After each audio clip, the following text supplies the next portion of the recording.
Hello student, कैसे हैं आप लोग। उम्मीद करता हूं कि सही होंगे और पढ़ाई में पूरी तरह से व्यस्त होंगे। जैसा कि अभी बहुत सारा एग्ज़ाम चल रहा है, ठीक है।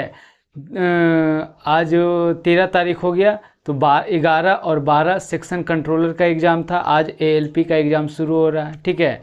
तो जो भी व्यक्ति जिनका भी एग्ज़ाम है वे आराम से पढ़ के जाएँ, ताकि एग्ज़ाम अच्छी तरीके से सभी व्यक्ति का जाए, ठीक है।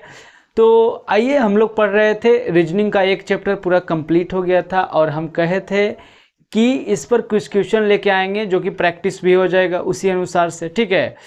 तो उससे पहले जो भी व्यक्ति पढ़ना चाहते हैं वे आराम से Avinash classes special class for math and reasoning का रहेगा। मैथ में अर्थमेटिक का एडवांस हो जाएगा, रीजनिंग में वर्बल और नॉन वर्बल हो जाएगा। वर्बल भाषा के आधार पर, नॉन वर्बल भाषा के आधार पर नहीं, मतलब फिगर के आधार पर, ठीक है। यूट्यूब आईडी और टेलीग्राम आईडी दोनों एक ही हैं, @अविनाश जी मैथ वाले, ठीक है। मोबाइल नंबर है ये, ठीक है। जो भी हम पढ़ाते हैं उसका पीडीएफ टेलीग्राम आईडी पर डाल देते हैं, ठीक है, ताकि क्वेश्चन जो भी रहता है वो आराम से आप जाके वहाँ से देख सकते हैं, ठीक है। सिर्फ क्वेश्चन और उसका सॉल्यूशन तो यहाँ रहेगा ही, ठीक है। तो आइए, आज का जो क्लास है, कोडिंग डिकोडिंग जो चैप्टर था वो पूरी तरह से हो गया था। और आज प्रैक्टिस सेट, मतलब कि 18-19 क्वेश्चन है जो कि प्रैक्टिस होगा। 18-19 क्वेश्चन 1 या 2 दिन लग जाएगा, क्योंकि क्वेश्चन लिखने में ज़्यादा समय लग जाता है। खैर, और कोई उपाय तो है नहीं, तो 18-19 क्वेश्चन है लगभग। तो आज से शुरू करते हैं। फिर पहला क्वेश्चन, इसको मिटाते हैं।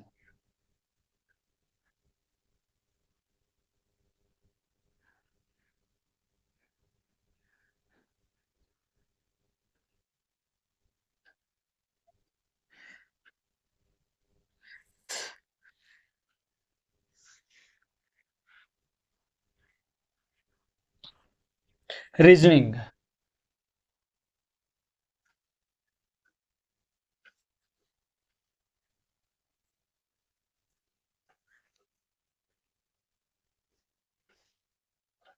रीजनिंग चैप्टर का नाम है कोडिंग डिकोडिंग। यहाँ हम लिख देते हैं कोडिंग डिकोडिंग।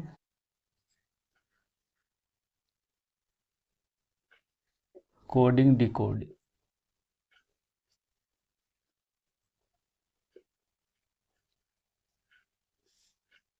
ठीक है। प्रैक्टिस सेट है।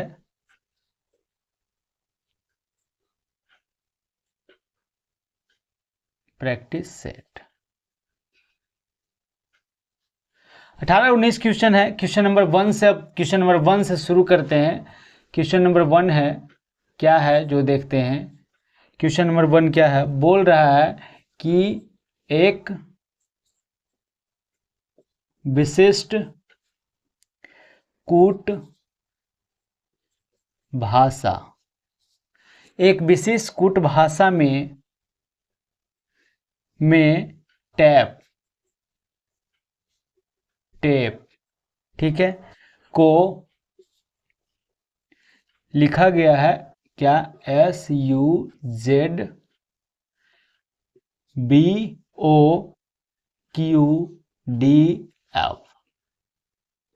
ठीक है।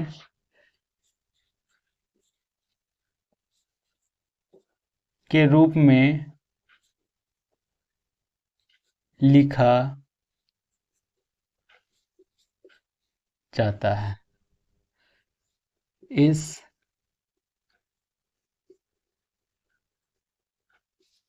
कूटभाषा में मौक को किस प्रकार लिखा जाएगा। ऑप्शन क्या है, ऑप्शन बोल रहा है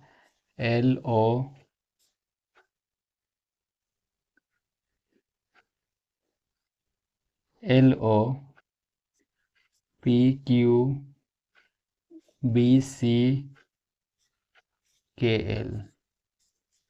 बी है LNPBDJL,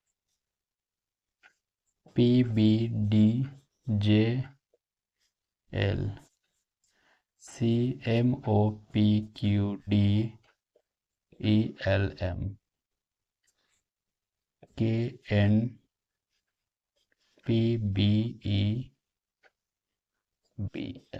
ठीक है, तो ये क्वेश्चन नंबर 1 है, इसको बनाइए।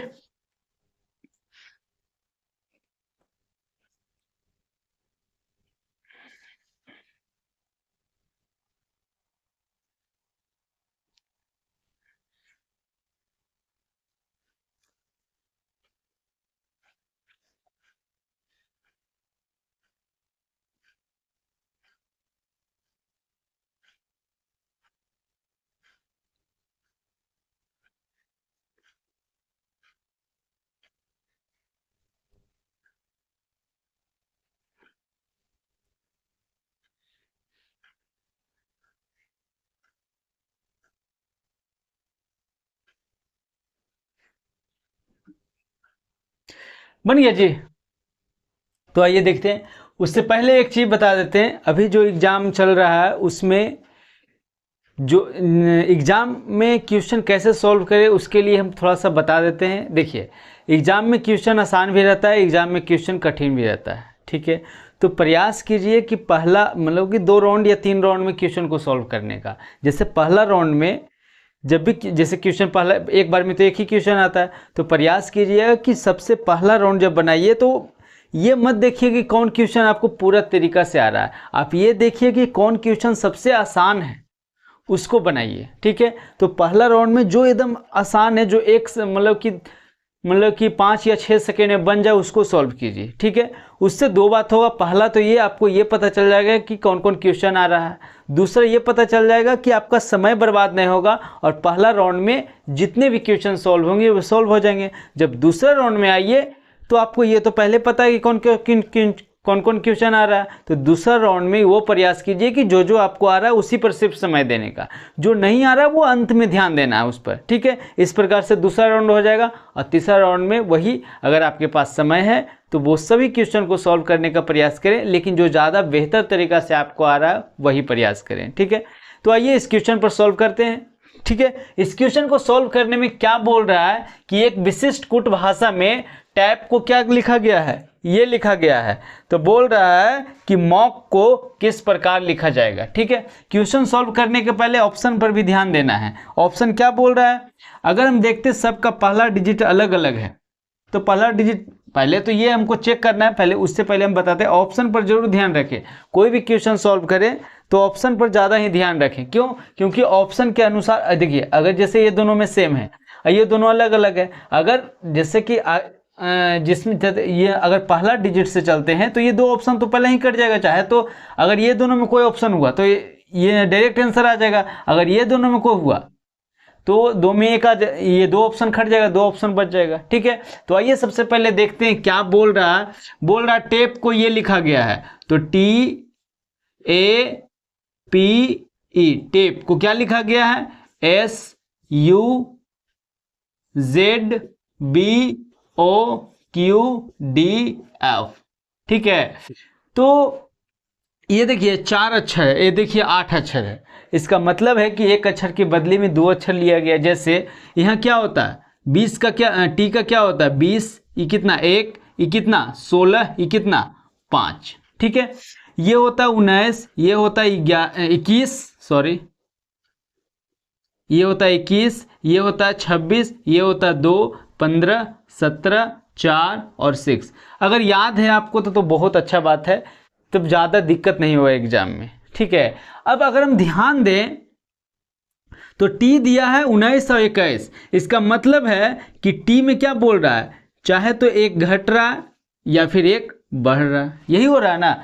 शुरू टी है, ठीक है, तो ये SIU दिया है, तो एक घट 20 में एक घटेगा तो 19 आ जाएगा, अब 20 में एक जुटेगा तो कितना 21 आ जाएगा। उसी प्रकार से यहाँ भी अगर हम ध्यान दें तो इसमें एक घट रहा और इसमें एक जुट रहा। ठीक है, यहाँ भी अगर हम ध्यान दें तो इसमें एक घट रहा, इसमें एक जुट रहा। ठीक है, यहाँ भी अगर हम ध्यान दें तो इसमें एक घट रहा, इसमें एक जुट रहा। ठीक है, ऐसे भी देख सकते हैं, या फिर ये भी देख सकते हैं कि SIU है तो ये दोनों के बीच में ये अक्षर है, ये दोनों के बीच में ये अक्षर है, ये दोनों के बीच में ये अक्षर है, ये दोनों के बीच में अक्षर है। या फिर टी टी है तो इससे एक कम लिया है, एक ज़्यादा लिया है। उसी प्रकार से क्या पूछा है, मॉक, MOCK, ठीक है। तो अब इससे एक कम लेगा पहले, उसके बाद एक ज़्यादा लेगा। तो इससे एक कम लेगा तो क्या होगा, ये तो 13 है, ये 13, 15, 3, 11, ऐसे लिखने का जरूरत नहीं एग्जाम में, उतना तो करना नहीं है, ये तो हम यहाँ लिख देते हैं। तो 13 में एक कम जाएगा तो क्या आ जाएगा, L आ जाएगा, ठीक है। अब देखते हैं ऑप्शन में कि कहाँ L है। तो पहला लेटर में 2 ऑप्शन L है, तो ये और ये हमारा आंसर नहीं होगा, ठीक है। 2 ऑप्शन कट गया। अगला लेटर की बात करते हैं, दोनों में अलग अलग है। तो इसमें से एक अगर घटेगा तो क्या आ जाएगा, 13, इसमें एक घटा तो क्या आ गया, L आ गया। अब इसमें एक जुटेगा, क्यों, क्योंकि एक घट रहा है एक जुट रहा है, तो इसमें एक घटा तो L आ गया। अब इसमें एक जुटेगा तो 13 में से एक जुटेगा तो क्या आ जाएगा, 14, तो क्या आ गया, L और N, तो वो वाला ऑप्शन नहीं होगा, तो ऑप्शन बी, तो ऑप्शन बी हमारा आंसर हो। इतना एग्जाम में इतना ज़्यादा इस क्वेश्चन को अगर सॉल्व करना है तो ये सिर्फ हम देख लेंगे और उसके बाद इसके अनुसार से देख लेंगे, वो हमारा आंसर होगा और क्वेश्चन पर आगे बढ़ जाएंगे। बस एग्जाम देखिए, जो भी प्रैक्टिस करा रहे हैं वो एग्जाम के अनुसार से कि एग्जाम में कैसे आप बनाएंगे जो, ठीक है। आइए इतना करने के बाद हम लोग अगले क्वेश्चन पर एग्जाम में चले जाएंगे। आइए अब इसको पूरा कर लेते हैं, ठीक है। तो 15 में से एक गया, अब देखिए ये तो पहला लेटर का हो गया। अब दूसरा लेटर की बात करते हैं, एक घटेगा तो 15 में से एक घटेगा 14 आ जाएगा, 15 में से एक बढ़ेगा तो क्या आ जाएगा, 16। उसी प्रकार से सी में एक घटेगा तो क्या आ जाएगा, बी आ जाएगा, सी में एक बढ़ जाएगा तो क्या आ जाएगा, डी आ जाएगा, के में एक घट जाएगा तो क्या आ जाएगा, 10 आ जाएगा, और के में एक बढ़ जाएगा तो क्या आ जाएगा, एल आ जाएगा। अब देखिए L, N, N, P, B, D, J और एल, तो क्या है ऑप्शन बी, तो ऑप्शन बी हमारा आंसर आ जाएगा, ठीक है। तो इस प्रकार से क्वेश्चन सॉल्व हो गया। आइए अब अगले क्वेश्चन पर चलते हैं हम लोग, ठीक है। और हमारा अगला जो क्वेश्चन है,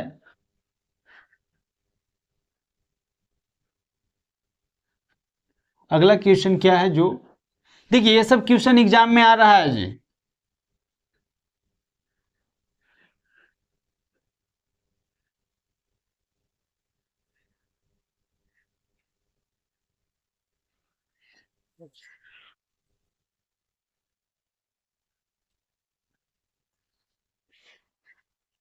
अगला जो क्वेश्चन है, क्वेश्चन नंबर 2,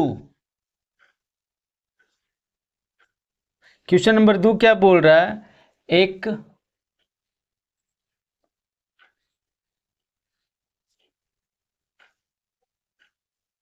एक निश्चित कूट भाषा, एक निश्चित कूट भाषा में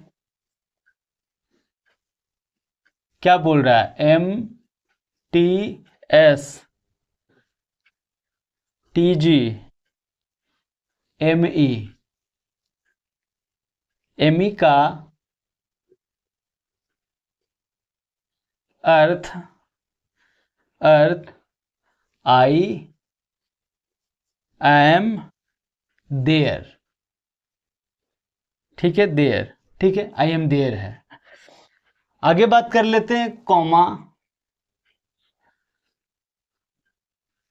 हॉट, हाँ, MTGUT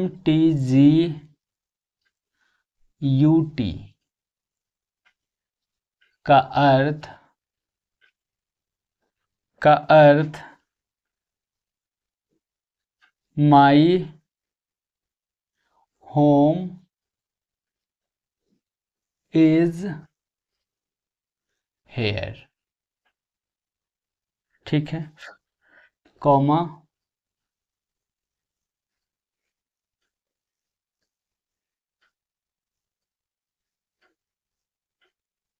आगे बात कर लेते हैं, VT AMU,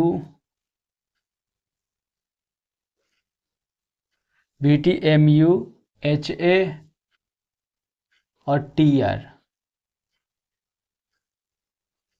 का अर्थ it will my shop, it will my shop, ठीक है, कॉमा, आगे क्या है, M T G U I M E U T R का अर्थ आई शुड बी हेयर है। उस कूट भाषा में निम्न में से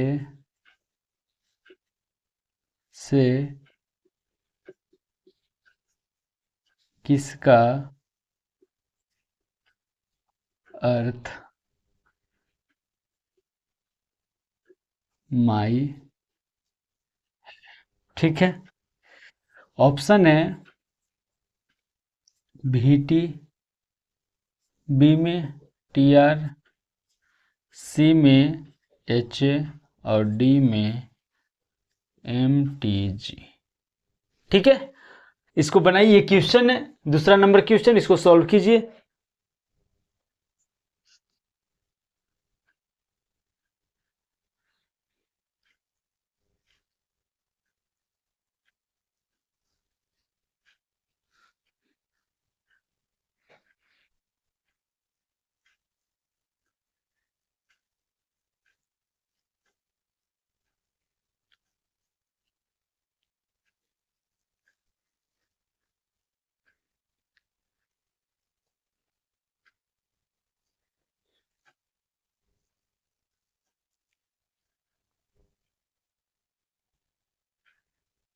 बन गया जी। तो आइए देखते हैं, इस प्रकार के क्वेश्चन को अगर सॉल्व करना है तो देखिए क्या पूछा है, माई पूछा है। दो बात रहता, पहला तो या तो जैसे कि इस क्वेश्चन को बनाने का दो तरीका है। क्या, पहला तो माई पूछा है तो माई 2 गो रहेगा या 3 गो रहेगा और सब में माई मिलेगा, वो हमारा आंसर हो जाएगा। दूसरा क्या रहता है कि अगर तीन, जैसे पहला रहता है कि 3-4 लेटर दे रहेगा, सब में माई रहेगा, माई देख लेंगे किस में, वो आंसर हो जाएगा। दूसरा रहता है सब में जो दिया है 4 लेटर, उसमें 4 लेटर मिलेगा, 3 लेटर मिलेगा और एक जो पूछा है वो आंसर हो जाएगा। दूसरा ये कि बाकी जो रहेगा बाकी सब में अलग अलग रहेगा। ठीक है, तो उसको चूज करना है। ठीक है, तो आइए देखते हैं क्या बोल रहा है। सबसे पहले हम ये देखते हैं कि क्या माई एक ही है या फिर 2 है। तो अगर हम ध्यान देखें तो माई कहाँ, आई एम देयर, यहाँ माई नहीं है। आगे बात कर लेते हैं, माई देखिए कि यहाँ है, और बात कर लेते हैं यहाँ तो माई, एक माई यहाँ है, 2 माई, एम बाई माई 2 गो है। अब 2 माई है तो बाकी सब लेटर देखिए यहाँ भी अलग है और इट विल शॉप ये भी अलग है। ठीक है, तो दोनों में जौन लेटर मिलेगा वो हमारा आंसर हो जाएगा। ठीक है, तो आइए देखते हैं, इसका कोड तो ये है। ठीक है, और इसका कोड ये है और इसका कोड ये है। तो अब दोनों में कौन सा लेटर मिल रहा है, यहाँ माई मिल रहा है जो कि प्रश्न में पूछा है। अब देखते हैं। ठीक है, तो अब देखते हैं ये और ये, इसमें तो हॉट है जी, नहीं है तो आंसर नहीं होगा। एच ए यहाँ है और एच ए यहाँ भी है, देखिए एच ए यहाँ भी है, एच ए यहाँ भी है, तो एच ए दोनों में माई था, दोनों में एच ए है, तो एच ए हमारा आंसर हो जाएगा। तो माई का आंसर क्या हो जाएगा, एच ए। तो कहाँ है, ऑप्शन सी, तो ऑप्शन सी हमारा आंसर हो गया। ठीक है, तो दोनों में मात्र एक ही लेटर था। ठीक है, तो हम डायरेक्ट देखें कि एम बाई माई दोनों में है तो दोनों में जौन लेटर मिलेगा वो हमारा आंसर हो जाएगा। ठीक है, लेकिन अगर बाकी सब लेटर मिलता तो वो थोड़ा सा बाकी सब लेटर कौन कौन मिल रहा है उसको देखना पड़ता। ठीक है, तो जिसमें दोनों लेटर, जैसे एम बाई माई है, दोनों लेटर सेम है, बाकी सब लेटर अलग है, वो सॉल्व करना आसान है, क्योंकि 2 एम बाई माई है, 2 लेटर हम देखते हैं जो सेम रहेगा वो हमारा आंसर हो जाएगा। एच ए है तो एच ए हमारा आंसर होगा। ठीक है, तो आइए अब